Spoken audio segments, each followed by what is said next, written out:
Sir, काय सांगाल, एक बनावट कॉल सेंटर गुप्त माहितीच्या माहितीवर पोलिसांनी कारवाई करत खूप मोठी छापेमारी केली आहे. एक बनावट कॉल सेंटर उघडकीस आणलंय, नेमकं काय माहिती त्यांना? जळगाव शहरापासून अंदाजे 3 ते 4 किलोमीटर अंतरावर एक फार्म हाऊस आहे, ज्याचं नाव आहे कोल्हे फार्म हाऊस.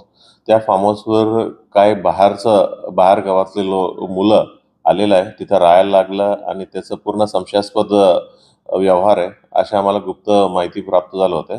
त्याच्या अनुषंगानं आमचं टीम काल त्या ठिकाणी येऊन शोध मोहीम केलं होतं. मग शोधमध्ये वेस्ट बेंगालचं राहणारे 4 मुलं तिथं सापडलं आणि त्याच्यासोबत 31 लॅपटॉप देखील तिथे सापडलं. ही सापडल्यावर तिथं सायबर सेलचा आमचा एक्सपर्ट आहे त्या ठिकाणी बोलवण्यात आलं आणि सायबर सेलचं लोकांनी सर्व बघून ही जी एक फेक कॉल सेंटर चालवत आहेत असे त्यांनी कन्फर्म माहिती प्राप्त झालं. मग त्याच्या अनुषंगानं आम्ही गुन्हा दाखल केलेला आहे आणि ह्या गुन्ह्यामध्ये 7 लोकांना अटक करण्यात आलेलं आहे. जे अटक केलेल्या आरोपींचं नाव आहे मोहम्मद नूरी, शाहबाज आलम, साकिब आलम, मोहम्मद हशीर, राकेश अगरिया, ललित कोल्हे, नरेंद्र अगरिया असं 7 आरोपींना आम्ही अटक करण्यात आलेलं आहे.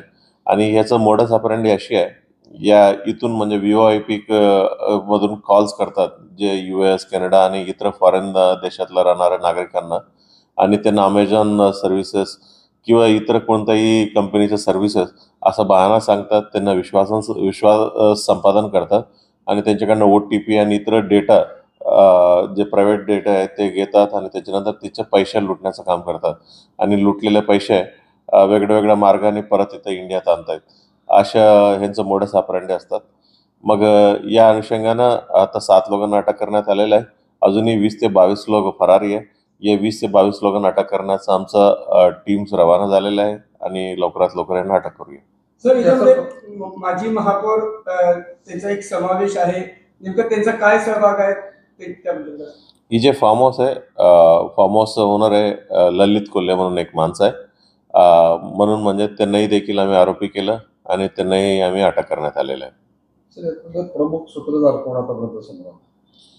प्रमुख सूत्रधार 2 लोक मुंबईचे रहिवासी आहे असं आमचं नाव समोर आलेलं आहे आणि ही जे लोकांना अटक करण्याचा आमचा टीम प्रयत्न करत आहे.